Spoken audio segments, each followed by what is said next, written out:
नमस्कार सबैजनालाई, म अशोक। आज चाहिँ म एउटा सानो जानकारी दिन आएको छु। अहिले चाहिँ यो जुन विवाद उठिरहेको छ, विवाद भन्दा पनि हजुरहरूले भनिरहनु भएको छ, अशोक चाहिँ 11-12 काठमाडौँमै बसेर पढेको भए हुन्थ्यो, किन झापा फर्के भनेर धेरै यस्तो न्युज बनिरहेछ। रियलमा भन्नुपर्दाखेरि चाहिँ म घर सल्लाहले नै गर्दाखेरि आज झापामा छु। टङ्क दाइकै सल्लाह, ड्याडीको सल्लाह, हामी सबैजनाको सल्लाहले गर्दाखेरि झापामा छु।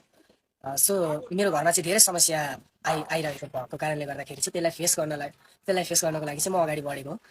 जस्तै अब मेरो बाबा पहिले जति काम गर्नुहुन्थ्यो, अहिले काम गर्न सक्नुहुन्न, त्यस्तो हालतमा पुगिसक्नु भएको छ। अहिले अलिक कमजोरी हुँदै गइरहनु भएको छ। मेरो मम्मी अलरेडी यस्तो कोखको बिमारीको एकदमै प्रब्लम छ मम्मीलाई। मम्मीले पनि घरको कामहरू गर्न सक्नुहुन्न। अनि मेरो 3-4 वर्षको बहिनी छ, अनि मेरो सानो भाइ पनि छ, 3जना बहिनीहरू छ। यिनीहरूको भविष्य पछि गएर मेरो हातमा छ। यिनीहरूले पछि गएर ठुलो भएर मलाई प्रश्न सोध्न सक्छन्, दाइ तपाईँले मेरो लागि के गरिदिनु भयो भन्दाखेरि मसँग त्यति बेला प्रश्न नहुन सक्छ। त्यसैले अहिलेदेखि नै मैले स्ट्रङली आफ्नो फ्यामिलीलाई हेर्न थालेँ भने चाहिँ केही हुन्छ जस्तो लागेको छ। म अगाडि बढी पनि रहेको छु। म काठमाडौँ बसिन्जेलसम्म मान्छेसँग कसरी बोल्नुपर्छ, आफूभन्दा ठुलोलाई कसरी आदर गर्नुपर्छ होइन, सबै टङ्क दादाले, टिका दादाले सिकाइदिनु भयो होइन। अहिले म पहिले एकदमै मिस्टेक गरेर गीत गाउँथेँ, अहिले एक्लैले म स्टेज सम्हाल्न सक्ने भएको छु होइन।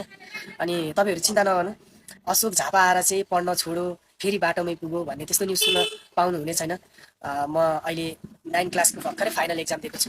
एक्जाम पनि एकदमै राम्रो भएको छ, सक्सेसफुल्ली नै राम्रो भएको छ। अहिले पढि नै रहेको छु।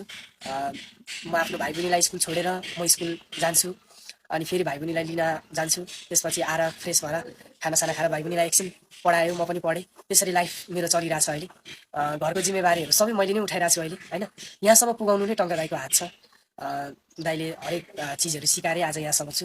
हजुरहरूले चाहिँ जुन चिन्ता लिइरहनु भएको छ मेरो माथि, अशोकलाई 11-12 यहीँ काठमाडौँमा पढाइदिएको भए हुन्थ्यो, त्यो बाबुले अब ठुलो शिक्षा कहाँबाट पाउन्, त्यो भाइसँग कहाँ छ पैसा भनेर भनिरहनु भएको छ। अहिले म जहाँ पढिरहेको छु त्यहाँ एकदमै राम्रो छ। सुरु दिन मैले त्यही स्कुलबाट स्टार्ट गरेको थिएँ, अहिले म त्यही स्कुलमा जोइन भएर पढिरहेको छु 9 क्लास। अब फाइनल दिइसकेँ, अब फाइनली म 10मा पुगिसकेको छु। हजुरहरू चिन्ता नगर्नु होला। अनि टङ्क दादा, हाम्रो फ्यामिली सबैजना सल्लाहसहित म आज झापामा छु। हजुरहरूलाई यो जानकारी दिएँ। तपाईँहरू ढुक्क बस्नुहोस्। अशोक सधैँ सङ्गीतकै लागि जन्मेको हो, सधैँ सङ्गीतकै लागि रहनेछु। अनि यताबाट टङ्क दादाको, टिका दादाको सपोर्ट छँदैछ। हाम्रो कुरा भइरहन्छ हाम्रो फ्यामिलीसँग, दादासँग पनि म बोलिरहन्छु। अब झापाबाट पनि म एल्बमहरू निकाल्दैछु, म कम्पोज गर्न सिकिरहेको छु होइन, लगायत आफैले गीतहरू पनि लेखिरहेको छु मैले। हजुरहरू चिन्ता नगर्नु होला। अनि फेसबुकभरि, टिकटकभरि हजुरहरूलाई अशोकले अगाडि नै आएर यो कुरा चाहिँ किन भनेर पनि त हजुरहरूको दिमागमा आउन सक्छ। म चाहिँ 2 दिनदेखि एकदमै रुगा लागेर, खोकी लागेर बिमारी भइरहेको छु। त्यसैले मैले भिडियो बनाउन पाइनँ। मैले टिकटकहरूमा चाहिँ देखिरहेको थिएँ। मलाई पनि कमेन्टहरू पढ्दाखेरि, कतिले मलाई सपोर्ट गरेको देख्दाखेरि मलाई पनि त्यो नराम्रो लाग्यो। तर दादाहरूले चाहिँ त्यो तरिकाले मलाई धकालेर पठाएको होइन। म केही झगडा परेर घरबाट निक्लेको होइन।